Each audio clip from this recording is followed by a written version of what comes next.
દેવ દાનવ માનવ કોઈ તને મારી શકશે નહીં. આવું વરદાન આપ્યું. ત્રિપુરાસુર નામનો દૈત્ય મહાન બની ગયો. ત્રણેય લોકમાં હાહાકાર મચાવી દીધો.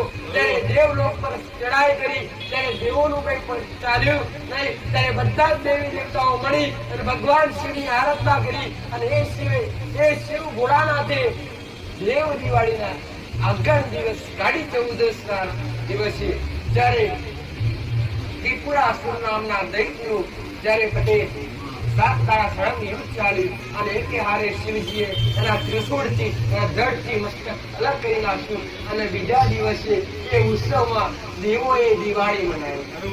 ઘેર એમના દેવલોકની અંદર દેવ પ્રજ્વલિત કરી તે ઉત્સવ મનાવ્યો.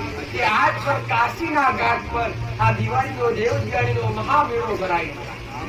કાશીના ઘાટ પર આજ કળયુગની માલિક પણ કાશીના ઘાટ પર જે આ દિવાળી ઉજવાય એનાથી બમણી દિવાળી કાશીના ઘાટ પર ઉજવાય. દેવ દિવાળી આ મહત્વ છે. તો દરેક મારા મેળવીના ભગવાન શિવની આરાધના કરી દેવ દિવાળીના પાવન દિવસે એટલે કાર્તિક સુદ પૂનમ કહેવાય. કાર્તિક સુદ પૂનમ કહેવાય અને પૂનમનો ખૂબ મોટું મહત્વ કહેવાય. એટલે તે ભગવાન શિવના પુત્ર કાર્તિક કહેવાય. એમના અર્પણ છે કાર્તિક સુદ પૂનમ. એમણે પણ મહાદૈત્યનો એ દિવસે નાશ કરી અને નામના કરી દીધા.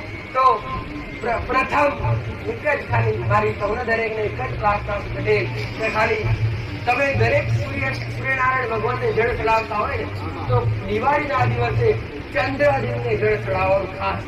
દેવ દિવાળીના દિવસે અને એ જળ તમારા પિતૃઓ સુધી પહોંચાડે ચંદ્રનારાયણ ભગવાન ચંદ્રદેવ. તો જ્યારે થોડે કળાએ દિવાળીનો ત્યારે દેવ દિવાળીનો ચંદ્ર નીકળે જે જળ ચોખ્ખું લઈ જેમાં અક્ષર ચોખા નાખી એક ચપટી કંકુ અથવા અજર નાખી પટેલ અને ફૂલ લાલ પુષ્પ બંધાઈ એ ચંદ્રનારાયણ ભગવાનને અર્પણ કરવાથી તમારા પિતૃ બધી પહોંચે કે